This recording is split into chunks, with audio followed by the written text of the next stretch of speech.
Bueno, en primer lugar, quería decirles que estoy muy contento de compartir con ustedes.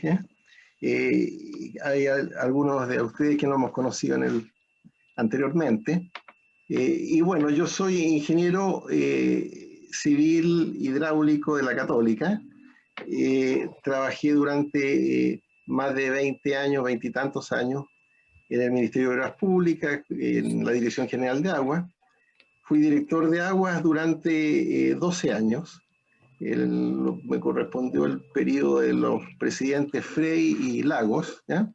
Ahí compartí en alguna ocasión un periodo relativamente largo con Juan Carlos Latorre, que está por ahí. Y posteriormente me he dedicado a la consultoría privada. Formamos una empresa que se llama Diagua, en la cual tiene la particularidad de que trabajamos ingenieros y abogados. Ahora, y posteriormente, en los últimos años sobre todo, he estado vinculado al Banco Mundial, he hecho consultoría fuera de Chile en como 10 países distintos de la región. Y bueno, he tenido bastante participación en distintas actividades de la ingeniería y de la academia también, y de organismos internacionales. Así que y especialmente en los últimos años he estado bastante vinculado al Instituto de Ingenieros. En el instituto soy director del instituto desde hace algunos años, dentro del instituto me ha correspondido dirigir la comisión de aguas del instituto para hacer varios trabajos, ¿no? Sobre distintas materias de políticas públicas asociadas al agua. Además de otras actividades, por ejemplo, soy miembro del Consejo de Política de Infraestructura del CPI, y de otras actividades con la gestión, las políticas de agua, etcétera, etcétera. Así que bueno, la verdad que mi vida ha estado vinculada al ejercicio de la profesión y en el ámbito hídrico, básicamente. Bueno, maravilloso, Humberto. Aquí nos vas a contar y aquí te van a tirar algunas consultas, de repente, colegas que sabemos o no sabemos, pero nunca nos vamos a inhibir de hacerte una pregunta, una consulta o alguna sugerencia. Así que bueno, a tu disposición, si quieres compartir pantalla, si quieres conversamos, como quieras. Voy a tratar de compartir pantalla.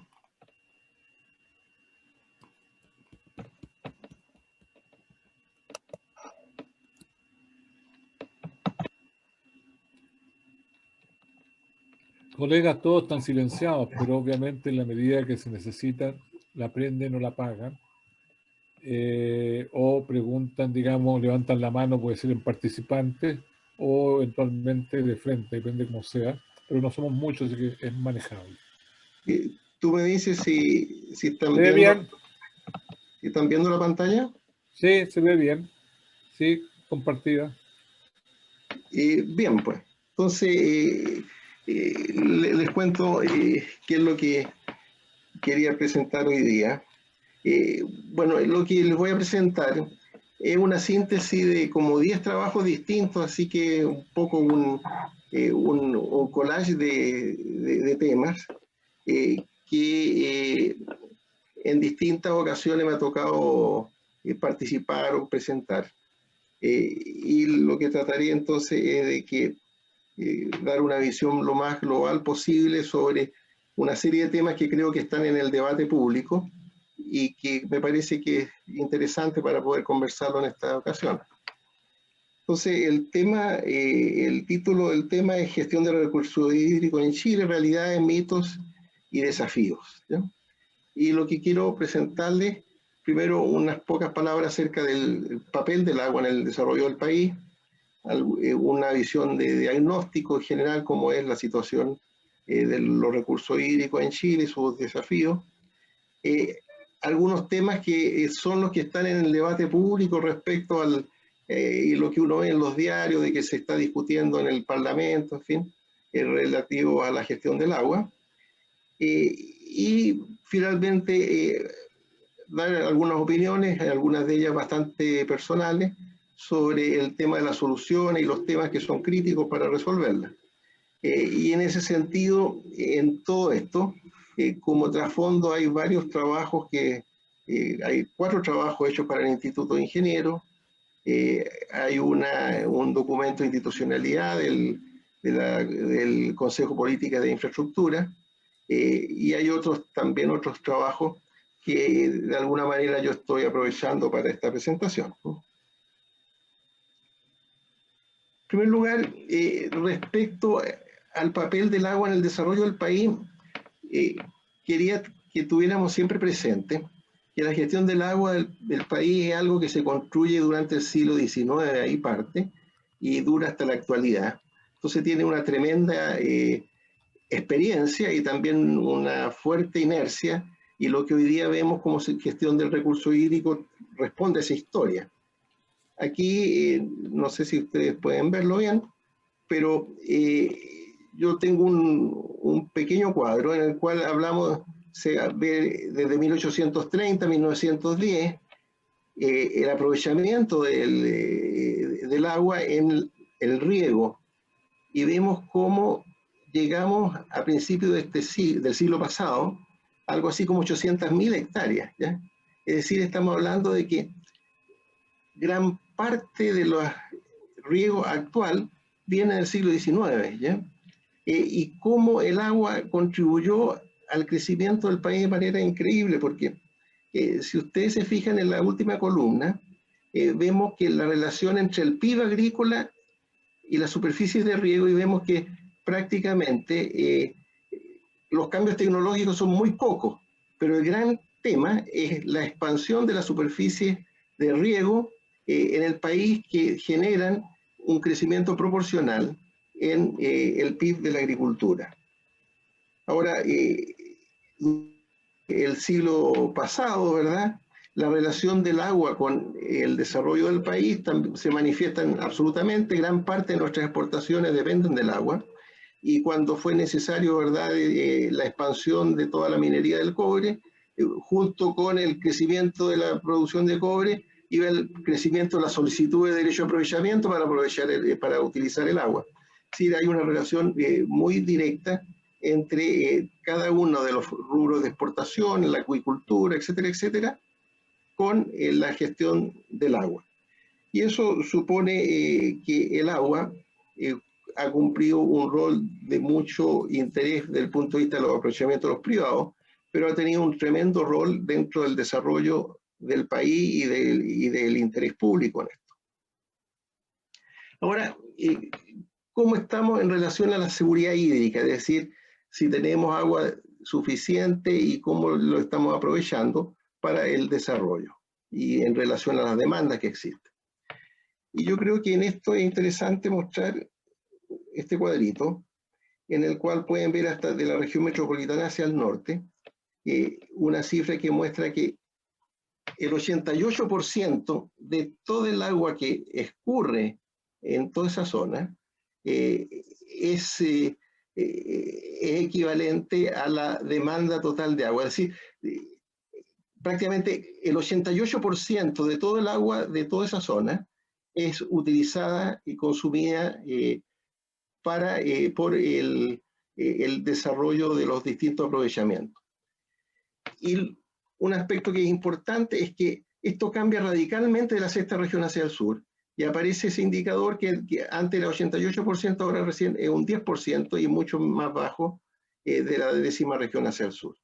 Entonces, lo que es importante en todo el análisis, tener súper presente que es completamente la situación de estrés hídrico de la región metropolitana hacia el norte, hacia el sur. Y no es cuestión de que haya una pequeña diferencia, sino que hay una diferencia sustantiva. Pasamos del 10 al 90%. Y eso se refleja, por ejemplo, también en el nivel de uso de los recursos hídricos que se aprecia en cuanto al agua que llega en condiciones de sequía al océano. Acá vemos los caudales de entrada, un conjunto de valles, vemos los caudales de salida, y vemos los caudales mínimos diarios de salida en una serie de ríos, y podemos ver de que del Rapel al norte hay momentos en los cuales simplemente no llega agua al mar, ¿ya? Eso significa que el nivel de aprovechamiento del recurso hídrico es extremadamente elevado. Para tener una idea, ¿ya? Lo que se considera internacionalmente que un río es explotable y en forma sustentable y tomando en cuenta los aspectos ambientales, en fin, estamos hablando que se llega a niveles del 30%, cosas de ese tipo. Pero en el caso de Chile, el uso del agua es extremadamente intensivo en toda esta zona que estamos hablando. Ahora, esto está unido y para indicar el nivel de aprovechamiento del recurso, es interesante ver cuál es la capacidad de almacenamiento del recurso hídrico que hay en las distintas regiones del país. Y acá vemos un indicador que nos muestra la relación entre el volumen de los embalses, acumulados de los embalses, la capacidad de almacenamiento, en relación con la escorrentía. Y vemos que desde la cuarta región hacia el sur, este indicador nos da que hay un 80% de la escorrentía, la capacidad de almacenamiento es igual al 80% de la escorrentía media anual. Pero si vamos a la región quinta, región metropolitana, ese indicador baja al 5 o 6% y algo similar al 4%, 3% de la región sexta hacia el sur. Si esto se compara, por ejemplo, con Estados Unidos, con Europa, en Estados Unidos el valor es del orden del 30%, en Europa el 16%. Lo que estamos hablando de que, en definitiva, prácticamente la totalidad del agua es posible almacenarla de la cuarta región hacia el norte. Hay una gran capacidad de almacenamiento, cosa que por lo demás es cuestión de recordar de que el embalse Paloma hace más de 10 años que no vierte. Y en cambio, esta situación cambia que aparecen, en los cuales algunos de ellos son muy subterráneos, no se conocen, no se habla de ellos, pero que pueden tener gran relevancia. Uno de ellos, en el ámbito ambiental, es, por ejemplo, el contenido de nitratos en las aguas subterráneas, ¿no? Las aguas subterráneas originalmente en el país tenían muy pocos nitratos, dado que son aguas que vienen de la cordillera, donde hay poca actividad biológica, en consecuencia, naturalmente las aguas chilenas tienen muy pocos nitratos. Las que se generan por el deshielo tienen niveles muy bajos.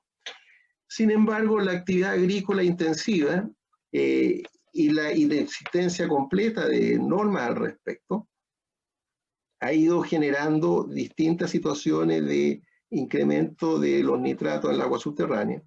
Y estos pueden ser temas que en el futuro cercano se traduzcan en cuestiones tales como la necesidad de mejorar el tratamiento del agua servida en las plantas existentes, pasando ya no a un tratamiento secundario, sino a un tratamiento terciario, y hay cuestiones de ese tipo que se debieran plantear en el futuro.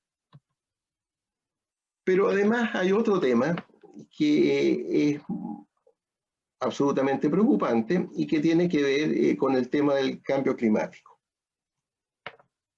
Para ilustrar el tema de qué es lo que estamos hablando, aquí yo hice una figura en el cual vemos el caso del Maipo. Aparece con la línea color naranja la disponibilidad de agua en un año medio en el Maipo. En azul aparece la curva de demanda tradicional de los canales.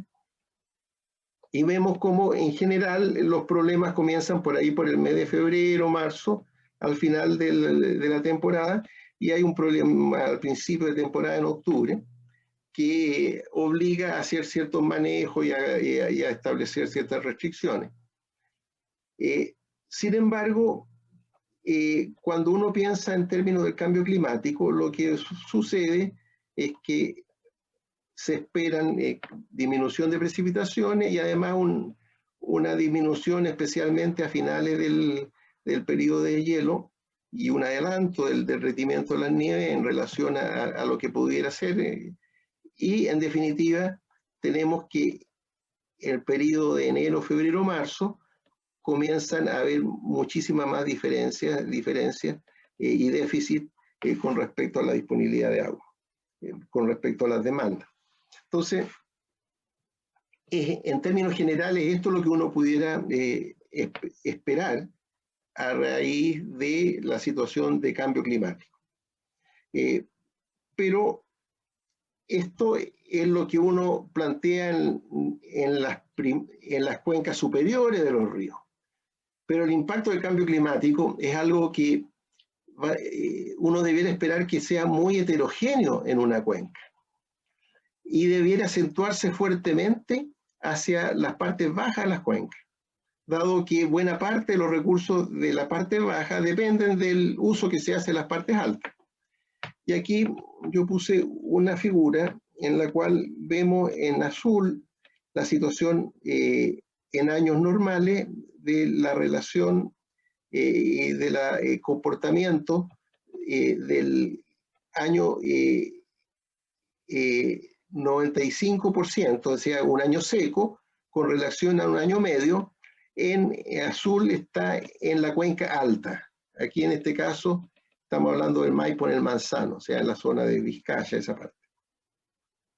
Y si hacemos el mismo cálculo en la zona baja, en la desembocadura del Maipo, vemos que en los meses de enero, febrero, marzo, donde la disminución en la parte alta es un 50%, en la parte baja llega a disminuir en un 85%, digamos a cerca del 10% del caudal de...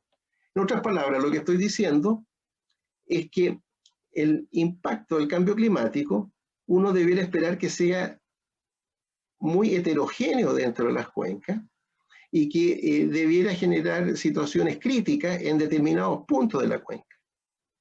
Y obviamente esto con graves dificultades del manejo de los recursos hídricos dentro de las cuencas y de conflicto, digamos, entre los distintos sectores. No es en definitiva un impacto homogéneo, sino son impactos completamente heterogéneos que pueden generar situaciones mucho más críticas y conflictivas. Ahora, un tema que se ha levantado con frecuencia en los últimos tiempos, se habla mucho del tema de los glaciares y del sentido de que los glaciares serían una reserva de agua estratégica para nuestro país.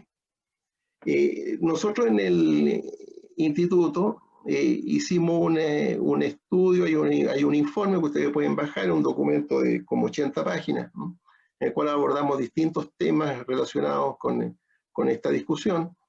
Y quería mostrarles simplemente cómo nosotros de alguna manera desvirtuamos un poco este sentido de esta idea de que aquí tenemos una reserva en la cual hay que cuidar y que está, porque tiene un gran impacto sobre la gestión de los recursos hídricos en general. En verdad, si vemos acá, tenemos las distintas cuencas y nos fijamos en el porcentaje de superficie glaciar versus la superficie de la cuenca, vemos que excepto las cuencas de Aconcagua, Maipo y Rapel, el resto de todo es menos de un 1% de las cuencas presentan área de superficie con glaciares. Y si vemos en volumen de agua, ¿qué representa esto? Vemos que en el caso más notable, en el caso del Maipo, el volumen de agua almacenado en los glaciares representa como 3 años de la escorrentía media de la cuenca de montaña, estoy refiriéndome a la cuenca de montaña.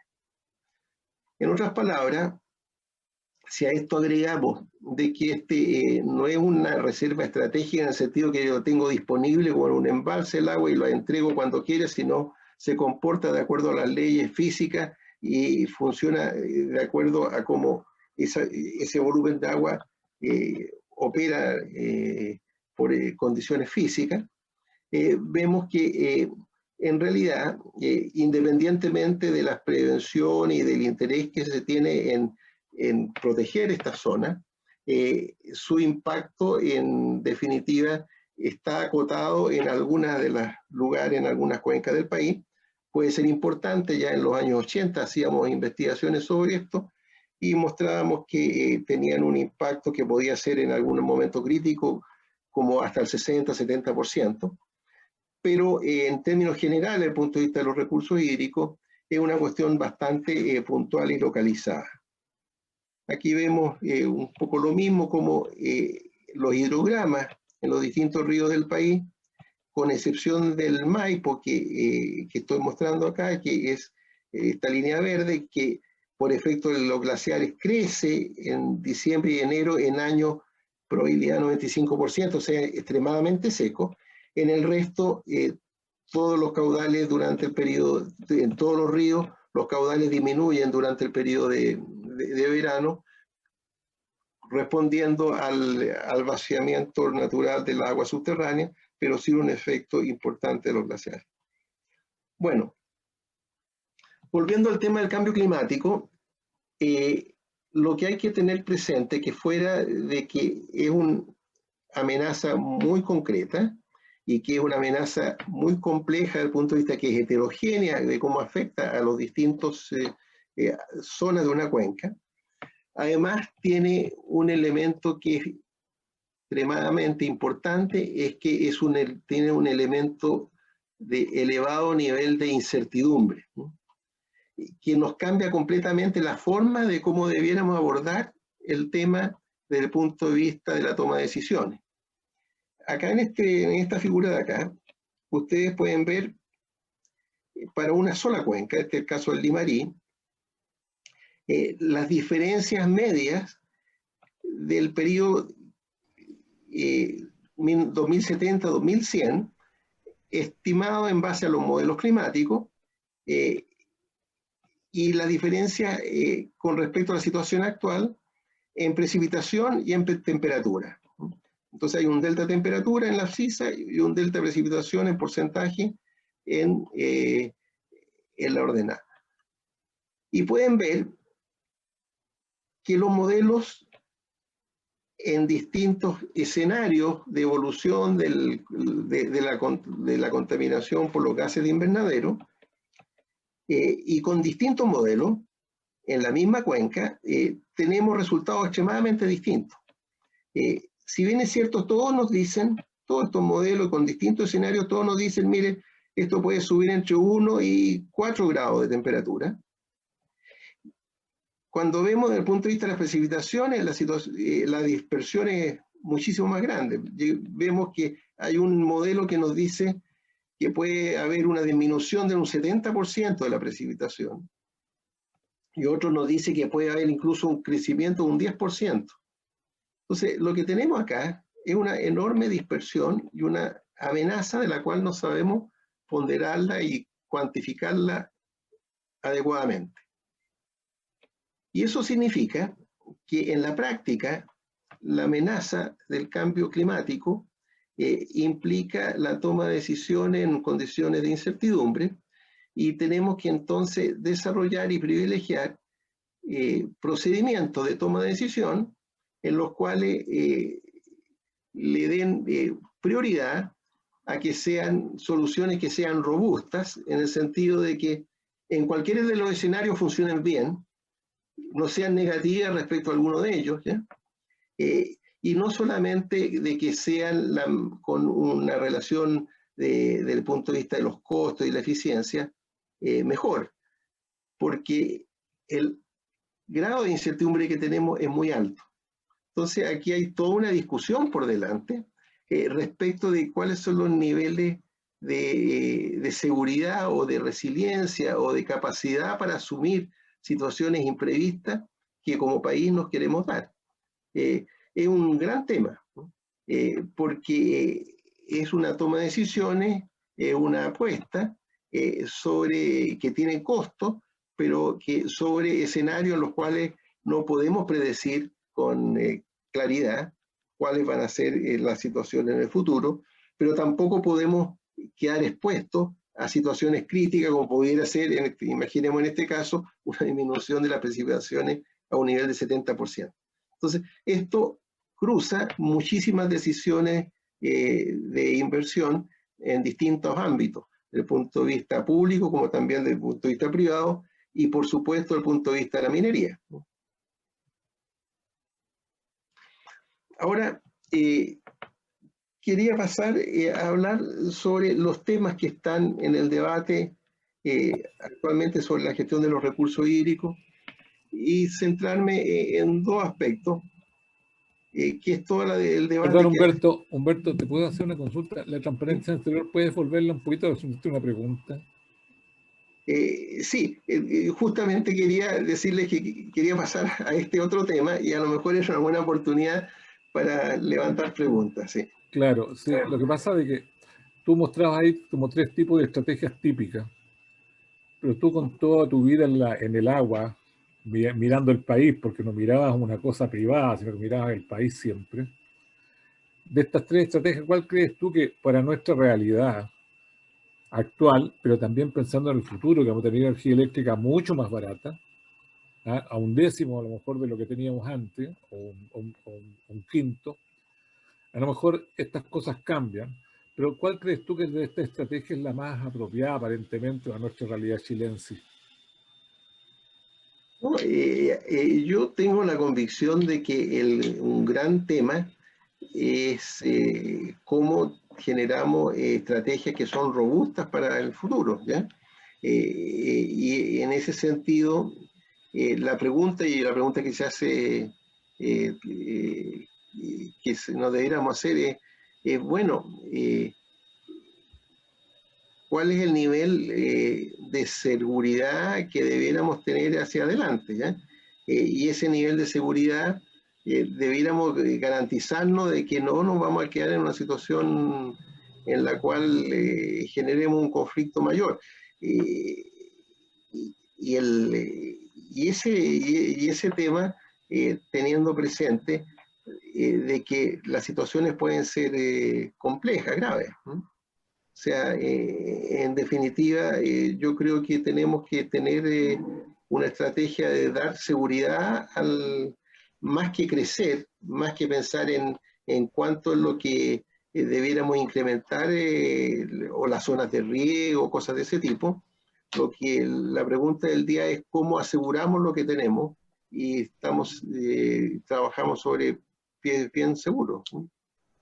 Porque dentro de lo que tú mostraste, por ejemplo, dentro del grupo había un colega que siempre trataba de decirte que, bueno, tú muestras que mucha agua, e incluso el buen lo dicho, en 24 horas se da la gran cantidad de agua al mar, pero tenemos algunos embalses que lamentablemente no están llenos, están muy vacíos, pero con todo el tema de la energía eléctrica barata, de pasar de energía eléctrica a petróleo, cosas así, a pasar a solar, y que ella entrega energía barata solamente a ciertas horas del día, 30% del día, y las eólicas puede ser hasta 60 lo más, digamos, lo normal es como 30 también o menos, pero cuando hubiera energía sobrante, bombear esta agua hacia los embalses puede ser una muy buena opción, y si la energía eléctrica barata baja como un décimo, tú puedes bombear aguas de distintas partes o desalinizar el agua y minimizar todo nuestro problema país. Entonces, pensando en este sentido, a lo mejor Chile tiene la opción de eliminar el problema del agua, porque antes, la verdad, las cosas, yo me doy cuenta que nunca se abordó totalmente porque había mucha agua, y por eso los embalses pasan 30 años, 50 años, no se hacen, porque finalmente se aguanta el sistema con lo que hay. Pero de esa manera, ¿qué te parece que esta cosa, si conversan realmente la baja de la energía con la disponibilidad de agua? Yo pienso que hay un tema que está entre medio, que es lo siguiente. El gran consumidor de agua en el país es la agricultura, ¿no? En más del 80%, y ese gran consumidor está muy lejos de consumir agua con gastos importantes de energía. Cuando hablamos cuando hablamos de la disposición al pago y de las mejores rentabilidades que hay en el ámbito agrícola, estamos bastante bajo de lo que hoy día cuesta, por ejemplo, desalinizar agua de mar. Si uno le mete número al tema de cuál es el costo del agua para la agricultura y cuánto es lo que está dispuesta a pagar, y cuánto es lo que en la práctica utiliza, vemos que son todos valores menores de 10 centavos de dólar por metro cúbico. Y cuando uno empieza a escarbar un poco y ve cuánto es lo que gastan en la distribución del agua a través de la Junta de Vigilancia y todo ese tipo de cosas, llegamos a bastante menos de 10 centavos de dólar. ¿Ya? Cuestión que está muy lejos de cualquier valor que piensen de desalinización. Además, todas las zonas agrícolas están algunos cientos de metros sobre el nivel del mar. Entonces, rápidamente llegamos a 2 o 3 dólares por metro cúbico de agua. Actualmente, pongámonos optimismo, bajemos los costos de energía, igual vamos a estar hablando de valores que están del orden del dólar por metro cúbico, cosas por el estilo. ¿Ya? Entonces, eso está muy lejos del uso actual, del gasto actual en agua de la agricultura, que es el principal consumidor. Cosa distinta es lo que sucede con la minería, como lo sabemos, y distinto de lo que sucede con el uso doméstico, que también podría pagarlo. Gracias, Humberto. Lo que pasa, como información tuya, nosotros hemos sabido, como estamos en la minería, que la gente escondida empezó cerca de $1 el metro cúbico de desalinización y ahora está en orden de 0,6. Pero elevarla son como $1 por cada 1000 metros sobre el nivel del mar. Entonces ellos tienen que gastar y gastaban como $4 el metro cúbico en la mina. Pero esta cosa con la energía eléctrica ha ido bajando. Entonces este 0,08 a 1, ahora están en 0,6 con el actual precio de la energía eléctrica, y con la baja de la energía con la solar, tú vas a bajar, digamos, como un quinto o un décimo, digamos, del costo actual. Y eso significa que tu 0,6 puede bajar a 0,1, digamos. Y el $1 por cada 1000 metros te puede bajar a 0,2. Entonces, para la agricultura podrías tener desde 1000 metros para abajo, desde 1000 metros sobre el nivel del mar hasta el nivel del mar, del orden de 1, y tantos dólares. Obviamente, igual sigue siendo caro, pero y en la agricultura también sabemos que es del orden de 0,1 dólares el metro cúbico para poder lo actual. Pero cuando tú empiezas a plantar cosas ya más nobles, podías pagar 0,2, incluso hasta 0,3 han podido pagar algunos. Entonces, si uno trata de poner en el escenario, tratar de llegar a 0,2 con el agua desalinizada, podría no ser tan terrible. Pero bueno, una consulta aquí tengo, Kruger Montalbán me hizo está levantando la mano. A ver, Kruger, tenías pregunta, por favor. Sí, gracias, Sergio. Y es sobre la situación que probablemente estamos o puede afectarnos a todos los presentes. Y es que a principios de 2020 había opiniones que decían que había agua para Santiago para un año más. Y vino una temporada de lluvias que parece que no son típicas. Como que cortan la temporada de sequía, pero no es una situación normal, o sea, la temporada de sequía puede seguir en los años venideros. Entonces, ¿qué posibilidades hay de que Santiago quede sin agua en los próximos años? Eso. Gracias.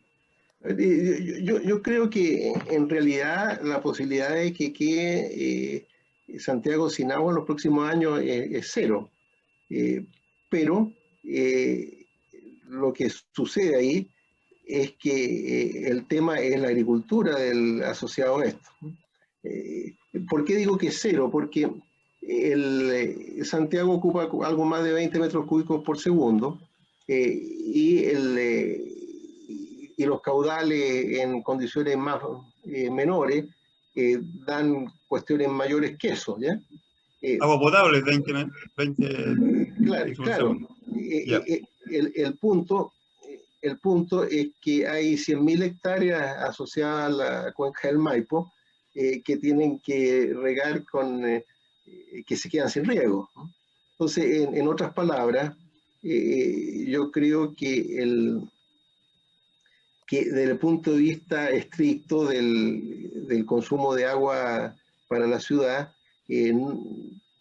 no veo yo que pueda colapsar, pero eso a costa del riesgo de dejar 100.000 hectáreas de riego sin agua, y con todo lo que ello implica, el nivel de conflicto que existiría, y podemos imaginar la situación, la gravedad de la situación. Pero lo que quiero decir es que en cualquier escenario existen inclusive actualmente los instrumentos legales para asignar las aguas al uso doméstico si la situación es de ese nivel de gravedad. La legislación actual permite la declaración en zonas en condiciones de extrema sequía, la redistribución de las aguas, la Dirección General de Agua podría asignarlas al uso potable y Santiago tener agua. Pero hay 100.000 hectáreas de riego que están entre medio, ¿no? Okay. O sea, perdón, en resumen, la población tendría agua, pero la agricultura está en mayor riesgo que la población. Claro. Ahora, hay bastantes edificios que tienen una alimentación de agua de napa subterránea. Y también la napa subterránea bajaría su nivel si no tiene recarga de agua en la cordillera. ¿Y qué pasa con el nivel de la napa subterránea que alimenta un buen número de edificios que tienen directo abastecimiento de agua desde la napa? Bueno, respecto a lo anterior, en todo caso, estamos hablando de que Aguas Andinas tiene cerca del 20 y tantos por ciento, 30% de derechos de agua como el 20%, algo más, de los derechos de agua del Maipo, y en definitiva esto significa de que desde el punto de vista de los derechos de agua habría que hacer ese traspaso. Ahora, desde el punto de vista del agua subterránea, la verdad que hay recursos de agua subterránea que acá la cuenca tiene más de 100 metros de profundidad, o sea, bastante más en algunos puntos, y uno supone de que es suficiente para que sigan operando. Lo que pasa es que los niveles freáticos al descender comenzarían a dejar algunos pozos colgados con las dificultades que ello implican, ¿no? Uno podría imaginar de que comienzan a operar en algunos lugares, empiezan a quedar colgados los pozos y comienzan a haber problemas y situaciones críticas. Recordemos que el año 76, eso fue lo que pasó con la empresa Agua Potable Los Castillos, que tenía unos piques muy antiguos y que quedaron colgados cuando y no pudo dar abastecimiento a todo el sector alto de Las Condes y todo el sector que servía, y hubo que incluso que intervenir el río Mapocho. En esa ocasión yo recuerdo que tuvimos algo así como un par de meses con el río Mapocho intervenido. Ok. Muchas gracias. Humberto, muchas gracias. Vamos a seguir, pero tengo una última pregunta, que también me levantó la mano. Ya, Raúl, ¿estás por ahí? Aquí estoy. Para que hagas tu pregunta. Cuéntenos, don Raúl. Hola, gracias, Sergio. Felicitaciones por el invitado. Este invitado mucho mejor que el del viernes pasado. Humberto, hola, buenas tardes. ¿Cuántos embalses están paralizados en su proyecto, en su inicio de construcción o en su construcción misma por problemas judiciales o por problemas ambientales? Bueno, hasta donde yo conozco, el principal embalse que está parado, digamos, está el Punilla, allá en Chillán, y que tiene que ver con los problemas con la empresa. En fin, hay varios problemas de ese tipo que hay un conflicto con el Ministerio de Obras Públicas, la empresa, y eso está parado. Ahora, lo lamentable es que ese es el embalse lejísimo, más grande que se ha planteado en los últimos 10 años, y el que está en la carpeta es más grande, digamos, ¿no? Para los próximos años. Hay otros que han tenido distintos tipos de problemas, pero entiendo que se han ido resolviendo, y hay otros que están iniciándose la construcción, ¿no?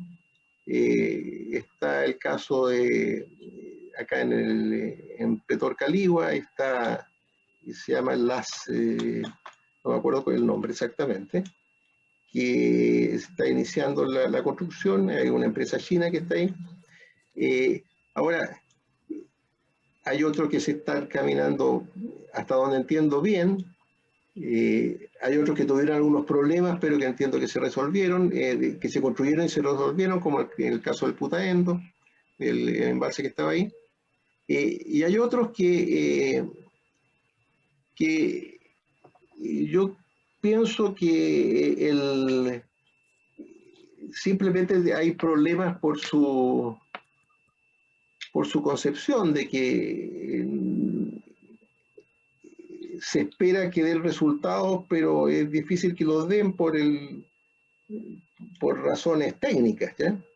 Pero eso podríamos discutirlo un poco más, pero yo entiendo que ese es el tema. Ahora, el gran problema que veo yo, y es aquí estoy hablando con una visión absolutamente personal, y en el ambiente de esta reunión de mucha confianza, es que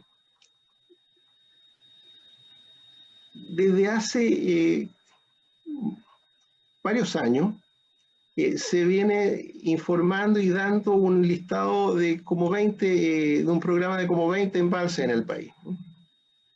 Ese programa de como 20 embalses, si uno lo analiza con cierto cuidado, se va a dar cuenta que responden a requerimientos que surgieron en algún momento de la historia, ¿ya?, en los anales del Ministerio de Obras Públicas y de la Dirección de Obras Hidráulicas del Ministerio, pero que no tienen ninguna relación con el tipo de preguntas que hoy día nos estamos haciendo.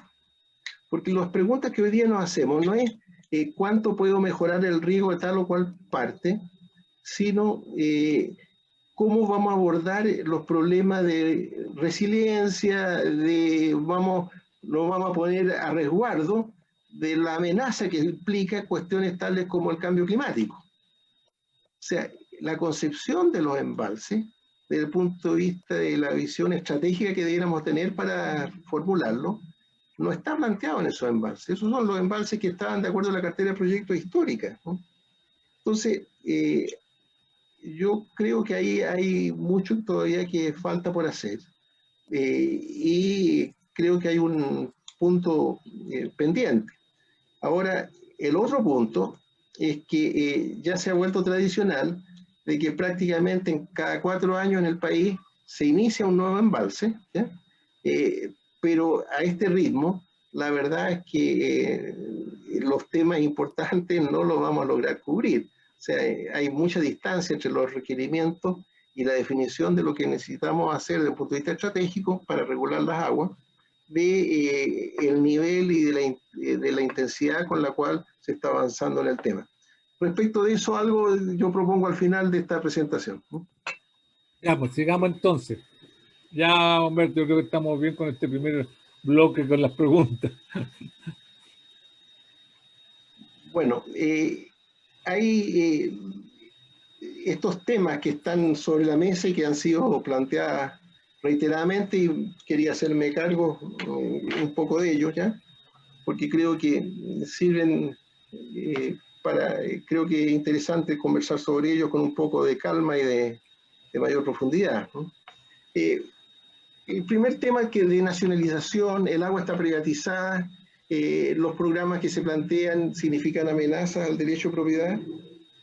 Lo primero que me interesa decir es que este es un debate extremadamente antiguo, ¿no? Al menos 70 años. Yo revisé la discusión que había cuando se hizo el primer Código de Agua del año 51. En los años 40 y tanto, 48, 49, el presidente Gabriel González Videla estuvo sin promulgar el Código de Agua varios años por esta discusión, ¿no? Aunque ya estaba aprobado, era una cosa extraña. De modo que es un tema absolutamente antiguo que nunca ha estado resuelto completamente o bien, o todo el mundo ha quedado tranquilo con la solución. Ahora, ¿qué es lo que dice el Código de Agua actual? El Código de Agua actual dice que el agua son bienes nacionales de uso público. Según la Constitución, la ley es la que define cuáles son los bienes nacionales de uso público, y aquí esta ley dice que el agua es un bien nacional de uso público. Después, el artículo siguiente, el artículo 6, dice: el derecho a aprovechamiento es un derecho que recae sobre las aguas y consiste en el uso y goce con los requisitos y en conformidad con las reglas que prescribe este código. O sea, lo que dice que un derecho de aprovechamiento consiste en el uso y goce. Eso, desde el punto de vista de los abogados, no es cualquier cosa, ¿ya? Especialmente porque no dice lo que es tradicional dentro de lo que es la característica de la propiedad, que es el uso, goce y disposición. Aquí se omite la palabra disposición. ¿Qué significa eso? Eso significa de que cuando los derechos de agua que existen están para usarlo, es decir, aprovechar el agua, para gozarlo, es decir, para recibir los beneficios de él, pero no están para hacer cualquier cosa con el agua, no están para la disposición, ¿ya? Ahora, en el párrafo siguiente, cuando la legislación dice que el derecho a aprovechamiento sobre el agua es de dominio de su titular, quien podrá usar, gozar y disponer de él en conformidad de la ley. Ahora usa la palabra disponer. ¿Qué significa eso? Eso significa de que yo puedo transferirlo, puedo negociarlo, eso significa disponer. Pero lo que no puedo hacer es que deshacerme de la obligación que tiene de usar y gozar, ¿ya? En otras palabras, si nosotros tenemos una concesión sobre una carretera, ¿ya? Yo puedo transferir esa concesión sobre la carretera, ¿verdad? Pero esa concesión, al transferirla, lleva toda la carga de lo que implica, o sea, que puedo cobrar tarifa, pero tengo que mantener el estándar del camino, etcétera, etcétera. O sea, son dos cosas distintas. ¿Cuáles son las obligaciones que tengo en cuanto titular del derecho y la posibilidad que tengo yo de transferir el título? Y lo que quiero enfatizar acá, que el agua siempre ha sido un bien nacional de uso público y que las reglas y las obligaciones que tengo respecto a ese uso están definidas en el Código de Agua, donde dice el uso y goce, y en los requisitos y conformidad con la regla que prescribe este código. Entonces, en verdad, lo que ha pasado es que hay dos mundos que hemos separado. Por una parte, el mundo cuando se constituye el derecho a aprovechamiento de agua, en el cual toma la decisión la DGA en definitiva y constituye el derecho, y el mundo que viene después, que una vez que lo tiene el privado, ¿ya? Y hemos visto que son como dos mundos separados, y entonces hemos visto, una vez que lo constituimos, como que nos olvidamos de qué es lo que sucede con el derecho de agua, y aquí hay un un eventual rol del Estado, hay un interés público, porque está el uso, lo entregamos para uso y goce, lo entregamos por un objetivo específico, y entonces no resulta razonable la ausencia del Estado una vez que están constituidos los derechos de agua. Y en definitiva, el tema es que, y estas son mis conclusiones, es que las aguas nunca se han privatizado. Sin embargo, corresponde definir con claridad cuáles son las obligaciones y los derechos de quienes son los titulares del derecho de agua. Entonces, en definitiva, es ese el quid de la discusión, y no el tema de si está en riesgo la propiedad de las aguas o si es necesario nacionalizarla. No se trata ni de nacionalizarla, lo que debiéramos discutir, ni de pensar que se van a privatizar. Lo que hay que definir con claridad es cuáles son las obligaciones que implica tener un derecho de aprovechamiento de agua. Cuáles son y cuál es el papel del Estado en esa función, cuáles las características de las regulaciones que corresponde imponer. Ahora, el otro tema que está sobre la mesa, que se refiere a la prioridad del consumo humano y la subsistencia, y esto se ha vinculado directamente con la concesión de los derechos de aprovechamiento de agua y está en toda la discusión en el Parlamento, etcétera, etcétera. Yo aquí tengo una figura en la cual interesa tenerla a la vista, en el sentido de que nos muestra cuál es el procedimiento y cuáles son para constituir los derechos de agua, y he puesto en rojo lo que existía con el Código del año 81 y en azul lo que se agregó con la reforma del año 2005. Entonces, el año 81 se solicitaban los derechos de agua, había un derecho que se podía ejercer de los derechos de tercero para oponerse a esa solicitud. La Dirección General de Agua veía si había disponibilidad de agua, si había disponibilidad de agua, constituía el derecho según la solicitud. Si habían otras solicitudes, en consecuencia, sobre la misma agua, en consecuencia, se podía conceder que había escasez, había un remate. Ese era el procedimiento. El año 2005 lo que se agregó fue lo que aparece en azul, que en primer lugar se incluyó una justificación. Entonces no puedo pedir yo cualquier caudal, sino lo que requiero de acuerdo a las necesidades. Se agregó una instancia en la cual la DGA puede no constituir el derecho de aprovechamiento que se le está solicitando, porque hay uso doméstico, es decir, en otras palabras, puede reservar aguas para el uso doméstico, o por el interés nacional cuando se trata de derechos que son no consultivos. Además, se estableció la obligación de mantener caudales ecológicos para los nuevos derechos, y se constituyen entonces, en este caso, según la necesidad, no según lo que será la solicitud, sino según lo que se justifica. Y bueno, hay otros cambios respecto a la competencia, en fin. Entonces, y respecto a los derechos que se habían constituido antiguamente y que no estaban siendo ejercidos, se puso una patente por no uso, o no ejercicio en verdad del derecho. Entonces, si uno lo mira esto, este tema de la prioridad del uso humano está considerado acá, pero de otra manera nomás, ¿no? O sea, no es un cambio muy relevante. Lo que sí es que se establecen una serie de prioridades, ¿ya?, en algunas decisiones públicas, ¿no? Entonces, hay acuerdo en que la necesidad en que la sociedad reconoce algunos derechos básicos que deben de priorizarse, pero lo que hay, además, es que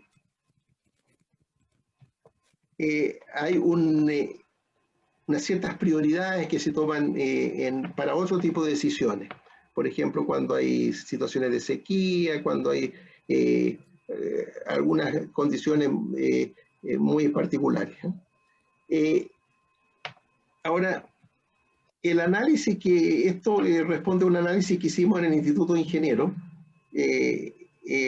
sobre este tema, y nos pareció en ese análisis que era, en el caso del agua potable rural, que son caudales muy pequeños y hay soluciones de mercado que son difíciles de obtener, que aparecen este tipo de prioridades completamente razonables, ¿no? Ahora, en el caso del uso doméstico urbano, la cuestión es bastante más discutible respecto al tipo de prioridades que se plantea, porque en la actualidad, las soluciones que se han planteado para esto han operado y tiene que ver con las obligaciones de las empresas, ¿ya?, de conseguir las aguas.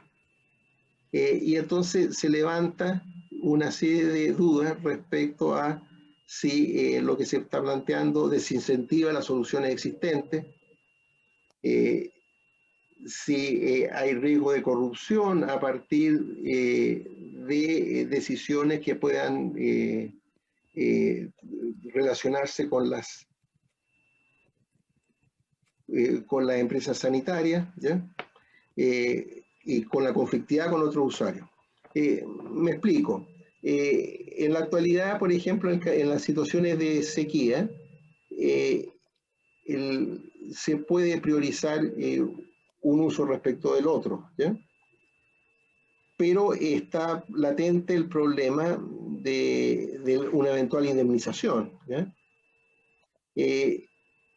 Esto ha significado que por parte de la empresa sanitaria ha habido inversiones de más de 50 millones de dólares en los periodos de sequía para hacerse cargo de los problemas que surgen por la amenaza de no abastecer a la población que tienen que servir. La pregunta es si eso desaparece y basta con una simple definición de la autoridad sin ninguna posibilidad de indemnización, ¿ya? Pensando en la pregunta que había anteriormente sobre el caso de Santiago, ¿ya? ¿Cómo operar eso, ¿no? ¿Hasta dónde va a funcionar o funcionaría la responsabilidad de la empresa? Y hasta qué punto sería simplemente el Estado el que resuelve el problema y la empresa pudiera liberarse de sus propias responsabilidades. Entonces, creo que es un tema que vale la pena analizarlo con más profundidad. Otro tema que surge en esta discusión pública es el rol del mercado. Respecto de esto, hay que tener claro lo siguiente, que si en una cuenca todos los derechos de aprovechamiento están asignados, surge el problema de cómo atender a las nuevas demandas. Siempre van a haber nuevas demandas, van a haber, entonces va a haber necesidad de ver de qué manera se resuelve. Y frente a esto hay dos alternativas, una es administrativa y otra es de mercado. En el caso de Chile, la discusión que hemos tenido, digamos, es que la solución de mercado presenta una serie de ventajas porque es una transacción que es voluntaria, no le quita el agua a uno para entregárselo al otro, tiene por eso mismo baja conflictividad, dado que hay una compensación económica y todos están de acuerdo, ¿no? Después, desde el punto de vista de la eficiencia administrativa, es un tema importante. Hay que pensar de que son varios miles las transferencias de agua que se hacen en el país al año. En consecuencia, no es nada simple resolverlo eso desde un punto de vista puramente administrativo, donde tengo que priorizar a quién le quito y a quién le doy, ¿ya? Se asegura un traspaso hacia un uso del agua más productivo y obviamente que disminuye el riesgo de corrupción. Entonces, en ese sentido, la idea es que en el marco de un mercado con regulaciones que tomen en cuenta las externalidades y la sostenibilidad del sistema y teniendo instrumentos como el tema de expropiación y con la correspondiente indemnización, etcétera, etcétera, para atender las demandas sociales en forma adecuada, aparece como mucho más razonable mantener la alternativa de mercado. Ahora, hemos visto que hay una serie de temas que se están debatiendo y hay un diagnóstico que presenta una serie de amenazas, ¿ya? Entonces la pregunta es, ¿qué hacer? ¿Ya? Y ahí hay un set de soluciones que tienen una característica en común, que todas dependen de cada caso, de cada cuenca, del problema como se presenta, ¿ya? Hay un tema de posible mejorar la eficiencia en algunos casos. En el caso de lo más claro, hay un retraso claro en la modernización de los sistemas de canales en el Chile. A nivel del predio, veíamos que había un mejoramiento de la eficiencia muy evidente, pero fuera de los predios, la inversión y la capacidad de mejorar la gestión es bastante limitada, y hay una clara diferencia con los países desarrollados en este sentido, que es un tema en el cual debiéramos avanzar. Está el tema de almacenamiento de los caudales en periodos críticos. Ahí está toda la discusión respecto a que en la zona central, Aconcagua y Maipo, probablemente sean los sectores con mayor necesidades estratégicas desde el punto de vista de asegurar una mejor regulación. Está el tema desde el punto de vista del almacenamiento de los caudales para los periodos críticos, del uso conjunto del agua superficial y subterránea, cuestión que es extremadamente compleja y mucho más con el sistema regulatorio de gestión del agua que existe en el país. Hay otra fuente también que se puede hacer uso, que está el tema del reuso de las aguas residuales. Esto también tiene problemas legales, institucionales, ambientales y económicas que han sido estudiadas, particularmente en el caso nuestro, con la empresa con la cual operamos. Nosotros hicimos un estudio para Corfo sobre esto. Está el tema de la desalinización, hay temas de caudales ambientales y contaminación, que también son una línea de trabajo que hay que desarrollar. Pero todo esto se tiene que ver en un contexto muy concreto, que es el contexto de la cuenca en particular. Y esto, pienso que nada de esto es efectivo sin una institucionalidad adecuada y una gestión integral de los recursos hídricos a nivel de las cuencas, cuestión que mencionaba un momento atrás Juan Carlos Latorre, que decía que se podía tratar, y bueno, es uno de los temas fundamentales, creo yo. Y en general el tema de institucionalidad. El sistema institucional del agua en el país supone tres polos: uno la institucionalidad pública, otro el tema de las cuencas y otro la organización del usuario a nivel del agua, de las organizaciones de usuarios del agua. Sobre esto ha habido bastante discusión. El Consejo de Política e Infraestructura sacó un documento sobre institucionalidad pública en esto, que recoge un planteamiento que ya venía con un estudio que se hizo con el Banco Mundial, y que se propone una subsecretaría de recursos hídricos en el Ministerio de Obras Públicas, y además complementado con un Consejo de Ministros y un Consejo Nacional del Agua.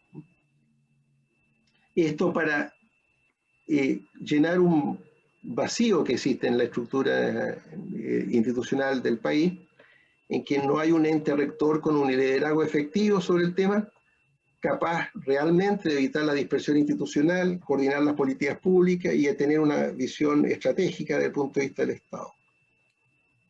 Ahora, a nivel de las cuencas, el tema es extremadamente complejo, porque aquí yo puse un diagrama, ¿verdad?, con lo que es el modelo, un modelo de una cuenca como el Maule. Es una cantidad de interacciones, relaciones de agua superficial, de agua subterránea, aguas que afloran en un punto, influencia. Todo esto es extremadamente complejo, y cualquier solución en un punto afecta a otras, ¿ya?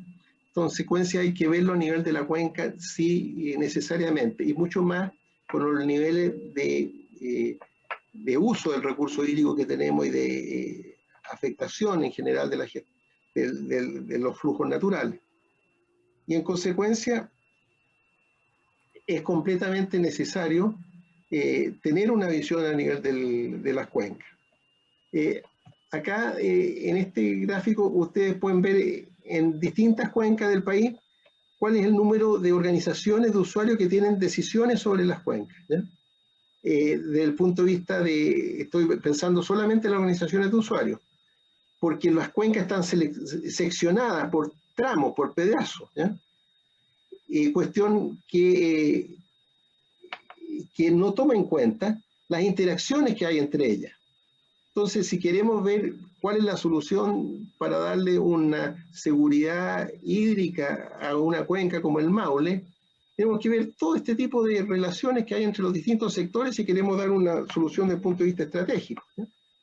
Entonces, sucede cuestiones como la que vemos acá en el caso del Limarí, imaginemos, en que las mismas aguas se reusan 4 veces. En consecuencia, si yo mejoro la eficiencia en la parte alta, me afecta cuáles son las aguas que aparecen más abajo, y así sucesivamente.